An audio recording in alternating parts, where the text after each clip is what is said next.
इधर ध्यान बेटा, इधर 7.2 दाखला नंबर कौन सा कर रहे हैं आप, डायरेक्ट 4 नंबर। सवाल क्या है, बिंदु है -1 और 6, એ બિંદુઓ -3 10 અને 6 -8 ને જોડતા રેખાખંડનું કયા ગુણોત્તરમાં વિભાજન કરે છે? क्या ढूंढना है आपकी बार मुझे? गुणोत्तर। गुणोत्तर बोले तो m1 और m2। मेरे को एक बिंदु दिया हुआ है जो रेखाखंड का विभाजन कर रहा है, ठीक है। तो एक पहले रेखा बनाता हूँ, जिसको मैं रेखाखंड बना दूंगा ए और बी। ए के यहाँ मेरे लिए क्या होंगे, -3 और 10। बी के यहाँ मेरे लिए क्या होंगे, 6 और -8। उसका कोई विभाजन करता बिंदु है, उस बिंदु को नाम क्या देता हूं मैं, सी। और सी के यहाँ मैं क्या बताता हूँ, -1 और 6। बरोबर, बरोबर। अब इससे मुझे क्या करना है, गुणोत्तर। गुणोत्तर बोले तो सर m1 जेम m2 मुझे क्या करना हैगा, ढूंढना है। ये जो निशानी है, ये निशानी किसकी है, गुणोत्तर की है, जिसको हम बोलते क्या है, जेम बोलते हैं। क्या बोलते हैं, जेम। मतलब मुझे m1 और m2 क्या करना है, ढूंढना है। मुझे ये दिया हुआ है। जब भी गुणोत्तर ढूंढना है ना, तो कोई एक याम का सूत्र लगा देना है विभाजन के अंदर, या तो एक्स याम या तो वाई याम। जिससे तुम बोलोगे उससे मैं करा दूंगा। तुम बोलो दोनों से करा दो एक बार, तो मैं दोनों से भी करा दूंगा, मुझे कोई तकलीफ नहीं। एक्स याम से भी कर सकते हैं, वाई याम से भी कर सकते हैं। किसी भी एक याम का हमको क्या करना है, इस्तेमाल करना है, जो विभाजन करता बिंदु है ना उसका। बोलो एक्स याम वाले से करवाऊं या वाई याम वाले से? एक्स याम से करवा देता हूँ, ठीक है, क्योंकि वो माइनस वाले है, वो थोड़ा कॉम्प्लिकेटेड होगा।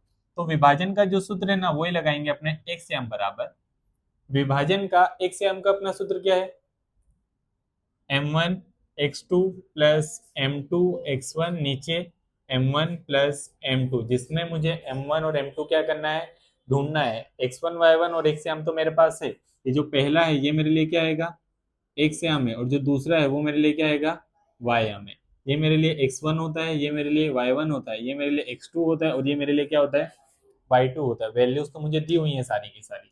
तो एक्स याम बताओ सबसे पहले कितना है, -1 बराबर में m1 तो मुझे ढूंढना है, x2 मुझे दिया हुआ है कितना है, 6, प्लस m2 मुझे ढूंढना है, x1 मुझे दिया हुआ है कितना, -3। नीचे m1 प्लस m2 तो मुझे क्या करना है, ढूंढना है। ठीक, भागाकार में इधर आएगा तो ये खाली दोनों प्लस में है, दोनों काय में कन्वर्ट हो जाएंगे, माइनस में।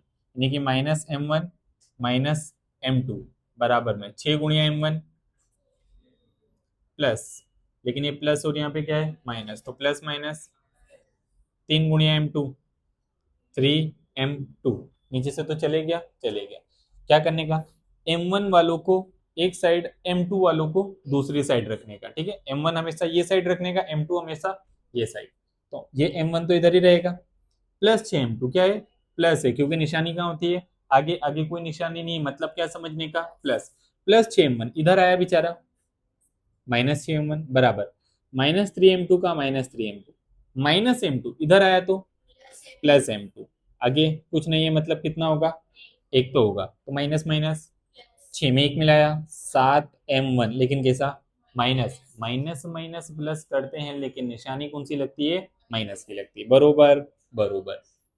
माइनस प्लस 3m2 में से, यानी कि 3 चॉकलेट में से एक चॉकलेट खा गए तो कितनी बची, एक चॉक नहीं, 2 चॉकलेट। ठीक है, यानी कि 2m2, लेकिन काय में, क्यों माइनस में, बड़ी संख्या काय में है, माइनस में। इस तरफ और उस तरफ माइनस कट जाएगा। ठीक है, ठीक है।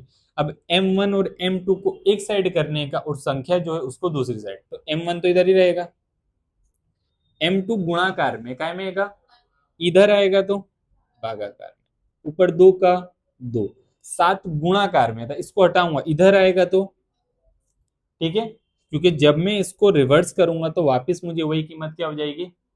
तो यही तो ढूंढना था, यही तो गुणोत्तर है m1। ये भागाकार को हम गुणोत्तर बोलते हैं, m1 जेम m2 बराबर 2/7। गुणोत्तर कितना आएगा, 2/7। आम करके लिखता हूँ और एक और बार वापिस से करवाता हूँ। आम, एक मिनट, जोड़ता रेखाखंड करवा देता हूँ, क्योंकि इसके बाद एक दाखला आएगा, उसमें तुमको करने के लिए दूंगा, तो क्लैरिटी आ जाएगी। रेखाखंडનું 2/7 ગુણોત્તરમાં विभाजन करશે। आगे गुणोत्तर ढूंढने, ये मैंने किससे करा था, एक से आम से। इसी को मैं किससे कर सकता हूं, तो ym बराबर सूत्र क्या होगा बोलो, m1 y2 plus m2 y1, नीचे क्या आएगा m1 प्लस m2, ठीक है ठीक है।ym कितना है मेरा 6 है, कितना है 6। m1 कितना है सर, वही तो ढूंढना है हमें। y2 कितना है -8 प्लस m2 कितना है अपने पास, कहेगा बेटे ढूंढना है। y1 कितना है 10 है, m1 m2 ढूंढना है। भागाकार में इधर आया तो m1 गुणिया 6, 6m1, m2 गुणिया 6, 6m2 बराबर में 8 गुणिया m1 -8m1 प्लस का प्लस 10 गुणिया m2, 10m2 बरोबर। m1 वाले ये साइड, m2 वाले ये साइड, तो 6m1 तो इधर ही रहेंगे, -8m1 इधर आए तो बराबर किस तरफ गए 10m2 के, 10m2 प्लस 6m2 उधर गए तो 6m2, क्योंकि m1 वाले एक साइड m2 वाले दूसरी साइड। 6 और 8 14m1 बराबर में 10 में से 6 गया 4, क्योंकि m2 m2 सेम है तो 10 में से 6 माइनस करो 4m2। मैंने बोला फिर m1 एक साइड कर दो और जो संख्या है उसको दूसरी साइड, यानी m1 तो इधर ही रहेगा, m2 गुणाकार में इधर आएगा तो बराबर में 4 का 4, 14 गुणाकार में इधर आएगा तो बरोबर गुणोत्तर मिल गया। लेकिन ये दोनों दो की घड़ी में आ रहे कि नहीं आ रहे, आ रहे हैं। बेदुनी बेसिता, यानी कि m1 जेम m2 बराबर गुणोत्तर कितना आएगा 2 जेम, क्या सेम आ रहा है। किसी भी एक हम का इस्तेमाल करके हम क्या कर सकते हैं, दाखला सरलता से कर सकते करो। और दाखला कैसा था, सिंपल साधु અને સરળ।